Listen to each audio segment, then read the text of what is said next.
Okay, ni hali ya simanzi tu ambayo imezidi kutanda hapa Kakamega, na ni mawimbi makali, mawimbi ya huzuni ambayo yanazidi kusheheni hapa Kakamega.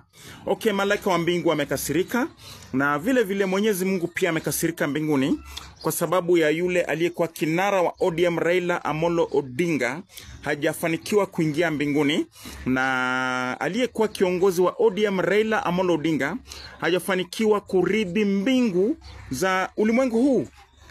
Okay, ndugu mtazamaji, unapotazama hapa kando, niko na mzee mmoja ambaye amegonga miaka 99 years hapa duniani, na nakiri wazi anasema kwamba ameletewa ndoto jana usiku.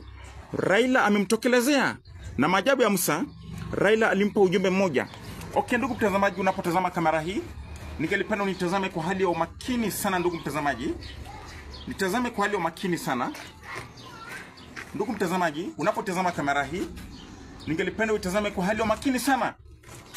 Huyu ni mzee ambaye anakiriwa kwamba anasema kwamba Raila Amolo Odinga amemtokelezea jana usiku katikati ya ndoto usiku wa manane, na akampa ujumbe, akamwambia kwamba anaomba Wakenya wote waende wafufue kaburi yake. Na Raila Amolo Odinga amekiri wazi na kinywa chake, na amesema kwamba Wakenya wachimbue kaburi yake, watoe tai aliyozikwa nayo.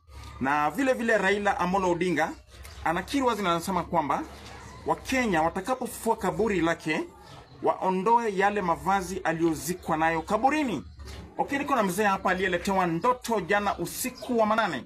Kwa majina ndugu, unaitwa nani? Kalisto Odembo Ojambo. Eliston Kalisto Odemba Ochango. Kalisto Odembo Ojambo. Ochango. Yeah. Okay, ndugu mtazamaji, huyu ni mzee mwenye umri wa miaka 99, anakiri wazi na kinywa chake, na anasema kwamba aliyekuwa kigogo wa ODM Raila Amolo Odinga alimkujia jana usiku katikati usiku wa manane. Usiku wa manane. Yeah. Akamletea ndoto, akamwambia kwamba anaomba Wakenya wote waende pale kaburini, wafufue kaburi lake, watoe mavazi yake aliyozikwa nayo. Na Raila Amolo Odinga anaomba Wakenya, alizikwa na viatu. Alizikwa na viatu? Alizikwa na kofia. Na kofia. Hiyo vitu haitakani. Haistahili. Haistahili kufungwa kuzikwa na hiyo. Alafu tena alifungwa na alivalishwa tai. Akavalishwa tai. Ilikuwa takiwa waweke vitu vya kiasili. Okay. Asikwa na vitu vya kiasili. Okay, Raila Amolo Odinga alikutokea, ilikuwa usiku kitu saa ngapi? Saa 8 usiku. Saa 8 usiku. Yeah. Katikati ya usiku wa manane. Yeah.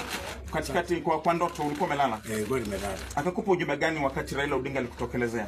Alisema kama wanatoa hiyo vitu, yeah, atafanikiwa kwenda kuingia mahali natakana ingie. Okay, mbinguni. Lakini kama hivyo